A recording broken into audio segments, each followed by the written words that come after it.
दुश्मन है। हेलो, अब खुद ही गिरना है और खुद ही उठना है। हेलो, खुद ही रोना है और खुद ही अपने आप को दिलासा देना है। किसी भी सफर में कामयाबी के लिए वक्त ज्यादा लग सकता है, जो भी लगातार चलेगा वो पहुंच जाएगा। यस, और जो भी लगातार चलेगी होंगी वो गिरेगा। हेलो, और वो पहुंचेगा जो गलती करने पे सॉरी बोलेगा और गिर जाने पे उठ जाएगा और उठ के फिर चलेगा। आरसीएम बिजनेस में आपको रॉयल्टी मिले, टेक्निकल मिले, मिलेगी, जरूर मिलेगी, 1000% मिलेगी अगर आप लगातार चले। लगातार चलोगे तो गिरोगे, गिरोगे तो एक ही नियम है, कामयाबी का सबसे बड़ा नियम जो दुनिया के प्रत्येक क्षेत्र में हर व्यक्ति के काम आया, जिस नियम को फॉलो करके दुनिया में जब से दुनिया बनी है लाखों करोड़ों लोग कामयाब हुए, वो नियम है केवल एक, चलो, भागो, गिरो तो उठ जाओ, उठ जाओ। आरसीएम बिजनेस में जो भी मैं आपको बता पाया हूं, किसी भी नियम पे कुछ भी करके आपको कुछ भी करना हो, कुछ भी बनना हो, कतई मुश्किल नहीं है, बिल्कुल मुश्किल नहीं है। धैर्य हो, कर्म में विश्वास हो, लगातार चलते रहें, गिर जाएं तो उठ जाएं। मेरे पापा, मैं उनको बहुत पसंद करता था। मेरे पापा मेरे हीरो थे, वही मेरे शक्तिमान थे, वही मेरे स्पाइडरमैन थे, वही मेरे फैंटम थे, वो मेरे हीरो थे। मैं अपने पापा को बहुत पसंद करता था और मेरे पापा मेरे से काफी बड़े थे। यूं तो सबके ही पापा सबसे बड़े होते हैं, पर मेरे पापा मेरे से कुछ ज्यादा बड़े थे क्योंकि मैं उनका 7वां और आखिरी बच्चा था। वो बहुत बिजी रहते थे, बहुत मेहनत करते थे, वो मेरे से बहुत कम बात करते थे। मैं बहुत चाहता था कि मेरे पापा मेरे से बात करें, पर उनको बहुत कम समय मिलता था। वो मेरे से कम बात करते थे या मेरे से कभी बात नहीं करते थे। मैं स्कूल जाता था, मैं स्कूल में देखता था कि दूसरे बच्चों के पापा कभी कभी स्कूल आते हैं। मेरा भी सपना था कि मेरे पापा भी कभी स्कूल आए, पर ऐसा कभी नहीं हुआ, कई सालों में नहीं हुआ। मेरे पापा केवल एक बार स्कूल आए थे, जब वो मेरे को स्कूल जमा करने आए थे, उसके बाद नहीं आए। मेरा एक ड्रीम था, मेरा एक सपना था, मैं जो बहुत चाहता था कि दूसरे बच्चों के पापा की तरह मेरे पापा भी कभी स्कूल आए। वो कभी स्कूल नहीं आए और फिर मैंने कोई ऐसा मौका भी पैदा तो नहीं किया। मैं इतना अच्छा नहीं था वो कभी स्कूल आते, और मैं इतना बुरा नहीं था कि वो कभी स्कूल आते, क्योंकि मैं एवरेज था। एक बार मेरे को पता चला कि हमारे स्कूल में स्पोर्ट्स डे होने वाला है, सभी बच्चे किसी ना किसी खेल में भाग लेने वाले हैं और सब बच्चों के पापा स्कूल आएंगे। मुझे लगा कि शायद मेरे पापा भी स्कूल आएंगे, पर मैं किसी भी खेल में भाग लेने वाला नहीं था। फिर मेरे पापा स्कूल कैसे आते? मैं किसी भी खेल में अच्छा नहीं था क्योंकि मैं सब खेल खेलता था। फिर मेरे को पता चला कि इस बार खेलों में दौड़ का खेल भी शामिल है, दौड़, रेस। तो मुझे लगा कि इसमें तो मैं शामिल हो सकता हूं, इसमें तो मैं जीत भी सकता हूं, क्योंकि दौड़ने में तो मैं सबसे आगे हूं। मुझे बड़ी खुशी हुई कि अब मौका आया, अब पापा स्कूल आएंगे।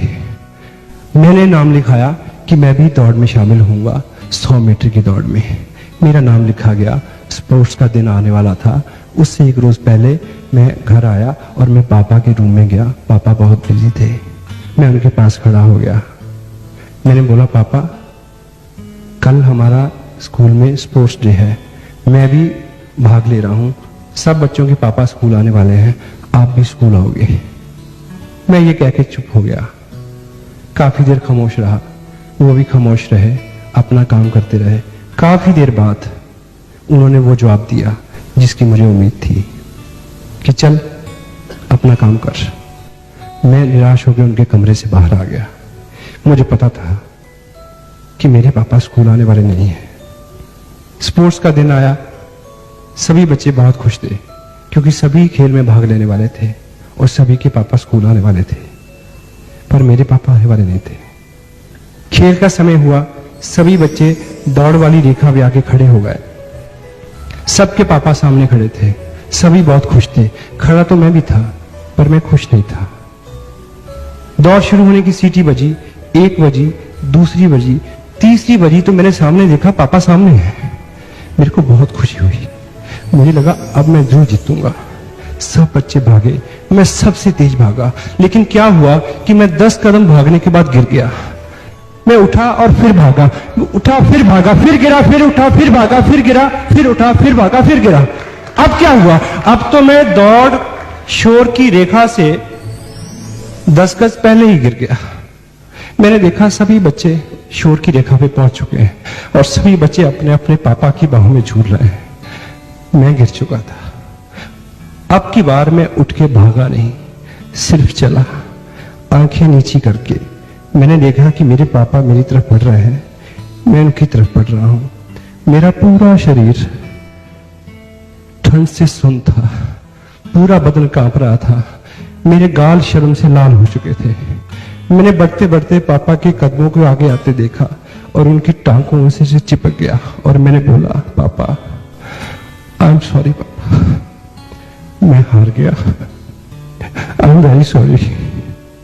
पापा ने मेरे को उठा लिया, गले से लगाया जैसे पहली बार लगाया हो और मेरे कान में बोला कि बेटे तुमने एक चीज नहीं देखी कि तुम इस दौड़ में 5 बार गिरे और 5 बार उठे, तुम 5 बार जीते हो, 5 बार। ये सब बच्चे तो इस दौड़ में 1 बार जीते हैं और तुम 5 बार जीते हो। और ये बच्चे तो इस खेल में जीते हैं, तुम जिंदगी की दौड़ में जीतोगे, क्योंकि जिंदगी की दौड़ का एक ही नियम है। जिंदगी की दौड़ का एक ही नियम है, भागो गिरो उठो, भागो गिरो उठो, फिर भागो, फिर गिरो, फिर उठो, फिर भागो, फिर उठो, फिर गिरो, फिर भागो। तुम जीतोगे। तुम इस खेल को क्या, जिंदगी की खेल को क्या, तुम जिंदगी की सभी दौड़ जीतोगे। इस घटना को 30 साल हो गए, इस घटना को 30 साल बीत चुके हैं। वो खेल खत्म हो गया, वो दिन खत्म हो गया, लेकिन मेरी दौड़ अभी भी जारी है। मैं अब भी दौड़ता हूं, दिन में 10-10 बार गिरता हूं, सिर्फ पापा की बात को याद रखता हूं कि गिर जाओ तो उठ जाना, फिर भागना, तुम जीतोगे, सब जीतेंगे। एवरीबॉडी, हर वो व्यक्ति जीत सकता है, हर वो व्यक्ति जीत सकता है, हर वो व्यक्ति जीत सकता है जो दुनिया के सबसे गोल्डन रूल को याद रखे कि लगातार चलना है। जो चलेगा वो गिरेगा। गिरने वाला अगर उठ जाए, उठ के फिर दौड़े, गिरे, फिर उठे, फिर गिरे, तो निश्चित रूप से सब जीत सकते हैं। Every and each individual can win if he will keep this principle in his